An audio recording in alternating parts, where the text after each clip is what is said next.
Davide, sezona plná očekávání, ale nakonec to nevyšlo ani v reprezentaci, ani v klubu. Jak ty sám to vnímáš a je to pro tebe hodně velké zklamání?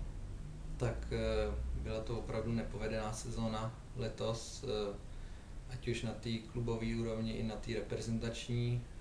Na té klubové úrovni bohužel se nám s týmem nepodařilo postoupit do playoff a na té reprezentační úrovni nám vlastně odešla forma v té nejhorší chvíli.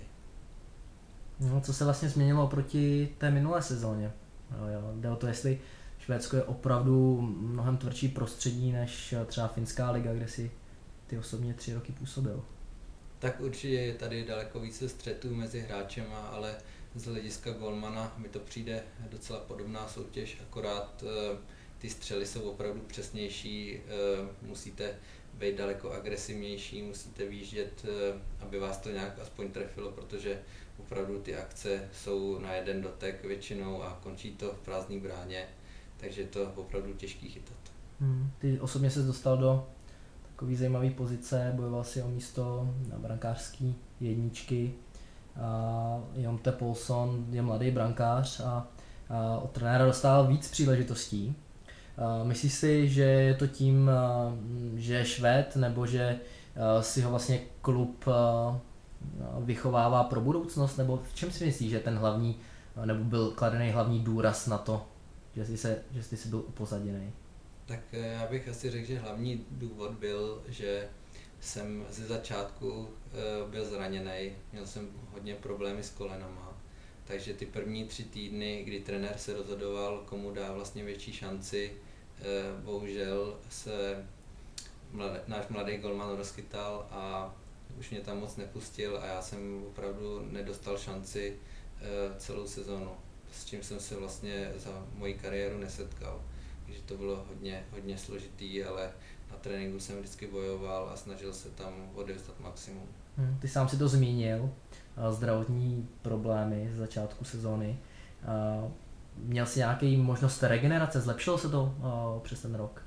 Tak hlavně vlastně jsme tady měli kliniku, která vlastně mi dávala různý ty materiály na zkoušku a dal jsem si tam takovou pěnovou vložku, ve který vlastně bylo možné odjet všechny tréninky na 100% a díky tomu, že ty kolena potřebují většinou klid, aby vlastně se zregenerovaly, a což vlastně během sezony není možný. Takže díky tomu, díky té pěnové vložce jsem byl schopný vlastně trénovat, takže určitě se to zlepšilo.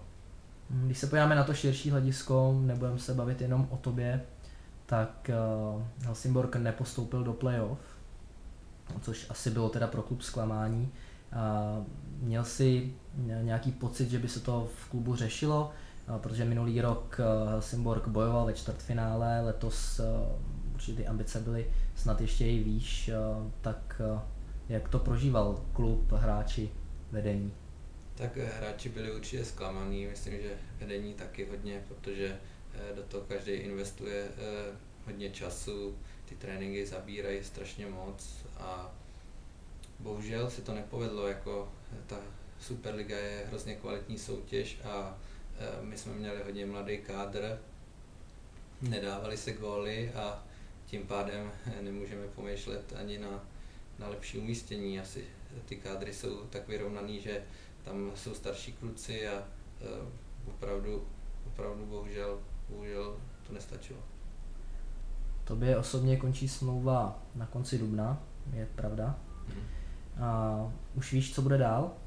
Nebo takhle, přemýšlíš o návratu do Finska, nebo dokonce takovém návratu až jakoby zpátky přímo do České republiky, odkud si před dlouhou dobou odešel?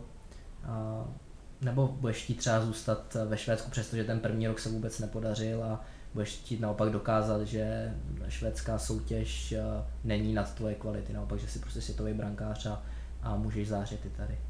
Tak zatím, abych pravdu řekl, tak nabídku ještě nemám, budu teďka čekat, je to hodně brzo, ale chtěl bych to Švédsko ještě vyzkoušet, kdyby přišla nějaká nabídka.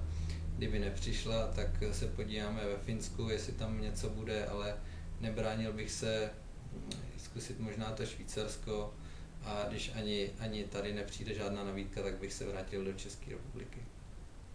Zmínil si teda na závěr, až úplně tu poslední možnost, návrat zpátky domů. Co říkáš na výsledky tvého mateřského klubu Futureu? Myslíš, že ještě mají šanci ve čtvrtfinále potrápit Tatran? Tak nebo přímo porazit? Mile mě překvapili teda, to musím říct, hrajou opravdu výborně. S Tatranem vyrovnaný zápasy, všechny jsem viděl. Těžko říct, jako Tatran má zkušenosti, ale musí se prostě o to porvat a jako nikde není napsáno, že vyhrát nemůžou. Takže jim přeju hodně štěstí a tím to vyjde. Tak jo, Davide, díky moc a ať se daří. Taky a zdravím vás všechny do Česka. Ahoj.